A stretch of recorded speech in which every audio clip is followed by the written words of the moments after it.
Bonjour, aujourd'hui on va faire la section 1.4 du volume qui porte sur la force électrique. En fait, on va voir comment on peut quantifier la force électrique qui s'exerce entre deux charges.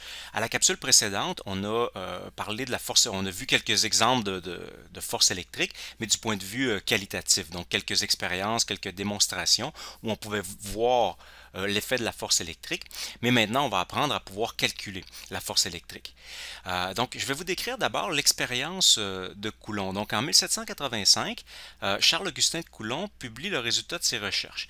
En fait, l'expérience qu'il a fait, c'est avec une balance de torsion. Donc, il avait fait beaucoup d'expériences dans l'année précédente pour mettre au point sa balance de torsion.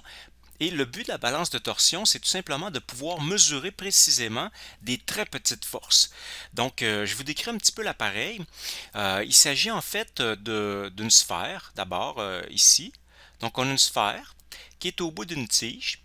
Au bout de la tige, ici, on va mettre d'abord un contrepoids. Euh, et puis, la tige va être suspendue à un fil. Donc, ici, on ne le voit peut-être pas très bien, mais il y a un fil. La tige qui est là est en équilibre sur le fil. Ensuite, on a ici une autre sphère, en haut et en bas, qui sont reliées par un conducteur. Et le but, en fait, c'est qu'on va déposer une charge ici. Donc, la petite tige qui est là sert à déposer une charge. La charge peut être produite par friction, par exemple, un peu comme on a vu dans les capsules précédentes. On peut même avoir un appareil qui produit systématiquement de la friction pour pouvoir accumuler des charges. Et une fois qu'on a accumulé des charges, on peut les prendre puis les déposer. Donc, on va les déposer ici. Par conduction, ça va aller ici en bas. Et au départ, les deux sphères qui sont ici vont être en contact. Donc, la charge va se répartir sur les deux sphères. Donc, une fois qu'on a fait ça, on a déposé la charge et on a deux sphères chargées avec une charge identique. Alors ici, on va avoir une petite simulation qui nous montre comment fonctionne la balance. Alors, vous voyez les deux sphères qui sont ici. On dépose une charge et maintenant, comme les deux sphères sont chargées, je vais l'arrêter un petit peu, les deux sphères sont chargées avec une charge identique, elles vont se repousser. Alors, qu'est-ce que ça a provoqué? Alors, évidemment, comme elles se repoussent, celle-ci est fixe, celle de gauche est fixe, celle de droite, elle est sur la tige qui est suspendue au fil, donc elle va avoir tendance à s'éloigner. Le fil, à ce moment-là, va être tordu. Et c'est toute l'ingéniosité de la balance de torsion, c'est que comme le fil est tordu, évidemment, c'est un tout petit fil, puis c'est une torsion toute légère, seulement de quelques degrés. Alors, ça prend pas une très grosse force pour tordre un fil comme ça. Mais pour tordre n'importe quel objet, ça prend toujours une force. Si vous prenez une tige dans vos mains, vous essayez de la tordre, ça va prendre une force. Et plus vous voulez la tordre, plus la force devra être importante. Alors c'est la même chose avec un fil. Donc pour tordre le fil, ne serait-ce que de quelques degrés, ça prend quand même une certaine force. Et Coulomb avait mesuré la force nécessaire pour tordre le fil. Le truc, c'est que la force est difficile à mesurer. Donc, ce qu'on fait, c'est qu'on tourne le fil de plusieurs tours. Donc, par exemple, je vais faire 20 tours complets pour tordre le fil, puis je vais mesurer quelle est la force qu'il faut pour maintenir le fil tordu de 20 tours. Supposons que ça prend 1 newton, par exemple, pour faire ça. Ensuite, on peut faire une règle, une proportionnalité. Si ça prend 1 newton pour faire 20 tours, on va avoir 1 vingtième de newton pour un tour. On peut même ensuite diviser par 360 degrés et on peut donc dire pour tourner le fil de tant de degrés, ça prend telle force qui va donc être tout petite. Donc vous voyez ici, c'est ce qui se produit. Sur le tour de la balance, on a un rapporteur d'angle et si par exemple la balle s'est éloignée de 20 degrés, on est capable de savoir 20 degrés, ça correspond à telle force. Donc, vous voyez, ça permet de mesurer une force qui est toute petite.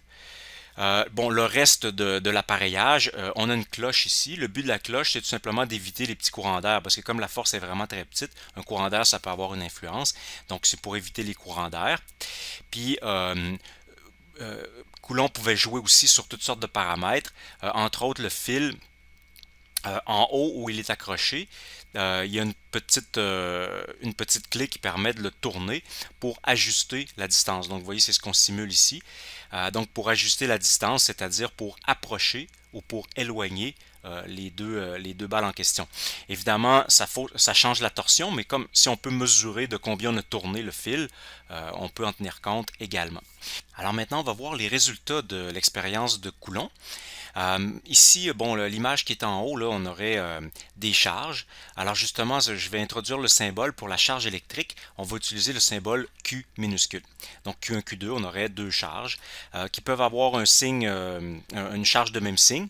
Ça sera alors une répulsion. Ici, on aurait deux charges positives, par exemple. Ou si on a des signes opposés, on aura, comme on l'a vu dans les démonstrations, une attraction. Une autre chose qui va être importante, ça va être la distance. Donc le R qui est ici, ça va représenter la distance entre les charges. Faut dire qu'on va parler d'abord dans ce chapitre-là seulement de charges ponctuelles. On verra dans les autres chapitres qu'est-ce qui arrive lorsque la charge est répartie. Mais pour l'instant, on va se concentrer sur des charges ponctuelles. Ça veut dire des charges qui sont concentrées en des points. Donc à ce moment-là, le R, ça mesure vraiment la distance entre ces deux points-là, donc entre les deux charges. Donc ici, on a une formule qui va résumer, on pourrait dire, les résultats des expériences de Coulomb. Donc c'est la formule qui est à droite, elle nous donne la force qui s'exerce entre les deux charges. Ici, par exemple, on aurait F1, F2. Il faut dire que F1 et F2, d'abord, la grandeur de ces forces-là, elles sont forcément identiques parce que, en fait, c'est la troisième loi de Newton. Si la charge Q1 subit une force de répulsion qui est due à la charge Q2, mais forcément, la charge Q2 va subir la même force, mais en sens opposé. C'est la troisième loi de Newton. Donc, la formule à droite nous donne la grandeur de cette force-là. Et on a trois paramètres à droite. Donc, d'abord, au numérateur, on a les deux charges. Donc, Q1 et Q2, ce sont les deux charges. Je vais parler des autres paramètres tout à l'heure, mais un mot d'abord sur les unités de la charge électrique.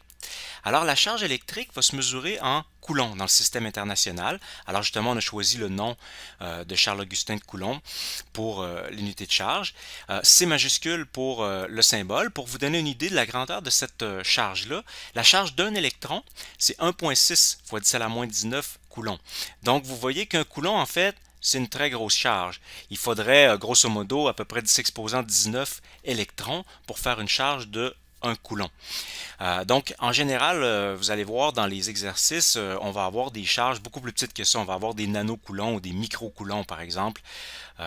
C'est des charges qui sont un petit peu plus habituelles. D'où vient donc la définition du coulomb? Il faut dire que Coulomb lui-même n'avait pas vraiment moyen de mesurer la charge électrique. Tout ce qu'il pouvait faire, c'était des proportionnalités. Donc, il pouvait, par exemple, diviser la charge sur plusieurs billes pour avoir une charge deux fois plus petite s'il la divisait sur deux billes, quatre fois plus petite s'il la divisait sur quatre billes, etc. Donc il pouvait faire des proportionnalités, mais il ne pouvait pas très bien mesurer la charge. La définition moderne du coulomb, c'est en fait la charge qui va passer dans un fil électrique si ce fil-là est parcouru par un courant de 1 ampère durant une seconde.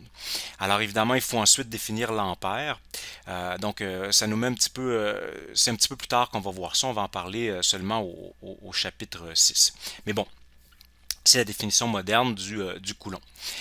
Ce que je viens de mentionner, ça veut dire que Coulomb, tout ce qu'il pouvait faire en réalité, c'était des proportionnalités. Donc, il pouvait voir que, par exemple, s'il doublait la charge, la force était doublée.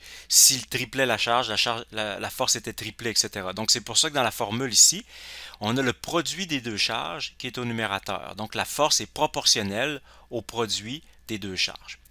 L'autre paramètre ensuite, c'est la distance, donc le R, la distance entre les deux charges. Donc Coulomb a pu se rendre compte que, tout comme la force gravitationnelle, vous allez reconnaître d'ailleurs que cette formule-là ressemble beaucoup à la force gravitationnelle, donc la loi d'attraction gravitationnelle universelle. Donc elle diminue avec le carré de la distance. Quand on double la distance, la force est divisée par 4. Si on triple la distance, la force est divisée par 9, etc. Et puis, il nous reste ensuite à introduire une constante. Donc, le K qui est là, c'est une constante. C'est une constante de proportionnalité que Coulomb ne pouvait pas vraiment déterminer puisqu'il ne pouvait pas vraiment mesurer la charge. Donc, on l'a obtenu par la suite en faisant des expériences lorsqu'on a pu être capable de mesurer la charge. Donc, je vous donne sa valeur. Alors, elle est ici en bas. Donc, c'est 9 fois 10 exposant. D'ailleurs, cette constante-là, elle s'appelle la constante de Coulomb. Donc, 9 fois 10 exposant 9 Newton mètre carré par coulomb carré. Donc, les unités, c'est tout simplement pour que ça fonctionne des deux côtés de l'équation. Donc, on veut une force en Newton, on a une distance qui est en mètres, une charge qui est en coulomb. Donc, il faut que les unités de la constante, ce soit des newtons mètre carré par coulomb carré. La valeur plus précise, si vous voulez, c'est 8,99 fois 10 à la 9. Mais bon, 8,99, pour nous, dans le reste du cours, on va écrire 9 fois 10 à la 9. Ça va être amplement suffisant comme précision. Ça peut paraître gros comme constante. Vous vous rappelez que la constante gravitationnelle, par exemple, c'est 10 exposant moins 11. Donc, 9 fois 10 exposant 9, ça peut paraître élevé, mais il faut se rappeler qu'un électron, par exemple, sa charge, c'est 10 exposant moins 19. Donc, ça veut dire que si vous avez deux électrons en présence à 1 mètre de distance, ben, le produit des deux charges, ça va faire quelque chose comme 10 exposant moins 38. Alors, même si vous multipliez par 10 exposant moins 9, 10 exposant 9, pardon, la force va être très, très petite.